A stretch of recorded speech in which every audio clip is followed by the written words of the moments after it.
It's the Orange and Blue Report presented by the UVA Health System and another scouting report. Virginia football trying to make it 3 consecutive wins in conference play for the first time since 2011. I'm Dave Kane, and I'm joined by the ball hawk, Ahmad Hawkins, and here to break this thing down. Now, it's amazing. I mean, you look at their history for Virginia. They just haven't been able to put this many successive games together with wins, but here you come off of wins against Miami, on the road at Duke, and now you got this 3-game stretch, and you're sitting here thinking to yourself, could we be at 8 wins? But you can't get ahead of yourself. And certainly the players and coaches won't.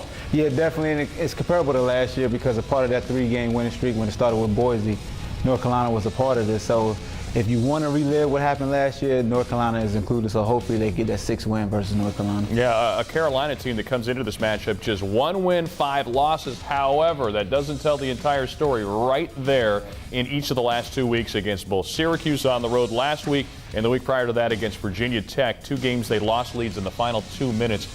Is this a trap game? It could definitely be a trap game, but this is a rival game, so this is going to keep UVA focused. But I always said this North Carolina team is a very dangerous 1-5 team. I know that's cliche, but when you look at them on film, and you talked about the last 2 games, they've basically been winning those games. They just couldn't finish. All right, let's take a look at what this Tar Heel team does. Now, one of the things they do a lot, they throw the ball. 52 passes last week, but we're going to start on the ground because that is how they get things rolling. What are we looking at here? Right here, you're just looking at the tight end flash block. North Carolina loves to control the line of scrimmage. This is an offensive line that's only given up 8 sacks, and it starts with the running game, and they just get a nice push. They have 2 dynamic backs, and those guys get up the field quickly, and that's how they control the offensive line, control the tempo. Yeah, this is a guy in Antonio Williams who has been carrying a lot of the load this season, transfer from Ohio.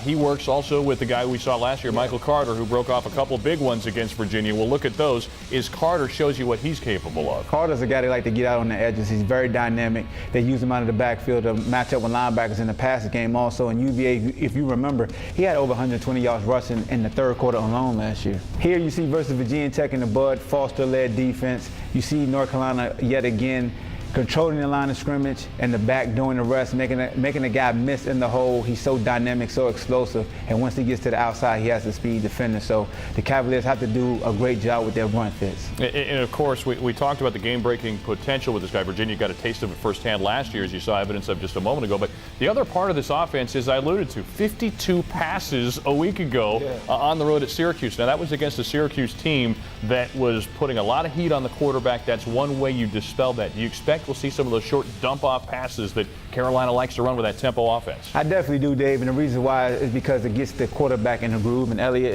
is a guy that doesn't have a lot of yards, doesn't have a lot of touchdown passes, but then again, that short passing game is an extension of their run game, so it keeps the defense moving laterally, and if they want to stay one step ahead versus Bronco Mendenhall in this defense, because the last 2 games, this defense has been very dominant. On the flip side of the ball, we talked about Carolina when they're running the football. Now, defending the run has also been an issue for the Tar Heels this season. They come in ranked 12th in the ACC, allowing close to 190 yards rushing per game. And with Virginia, whether it's Jordan Ellis or whether it's P.K. Kier behind him and Lamont Atkins, they've got some options to turn to regardless of the health situation for Jordan Ellis coming into this game. How confident are you in Virginia, and how important is that run game going to be in this game? It's very important because North Carolina hasn't had to deal with a quarterback like Bryce Perkins also. So now you factor in Bryce Perkins with all the weapons that you stated. And now it's a guessing game because these linebackers this year for North Carolina have been fixated on the running backs. Now you have a quarterback that's tied in. They play a lot of man-to-man on the back end. That means the 3rd level of run support is going to be very late. So Bryce Perkins could definitely be a key as he is all week, but he can kind of hold those linebackers and they won't be able to fit in those A-gaps as fast as they would like. And it does bear mentioning, against Syracuse last week, Eric Dungy, mobile quarterback, lifted from that game, was struggling a bit. His replacement came in, threw the ball extremely well. So we'll watch this all play out again coming up tomorrow. It is a 12:20 kickoff. It's Scott Stadium. We are looking forward to seeing you there. Hope for a great crowd. We'll hit the airwaves at 11 o'clock across the Virginia Sports Radio Network. For Ahmad Hawkins, I'm Dave Kane. That is your Orange and Blue Scouting Report.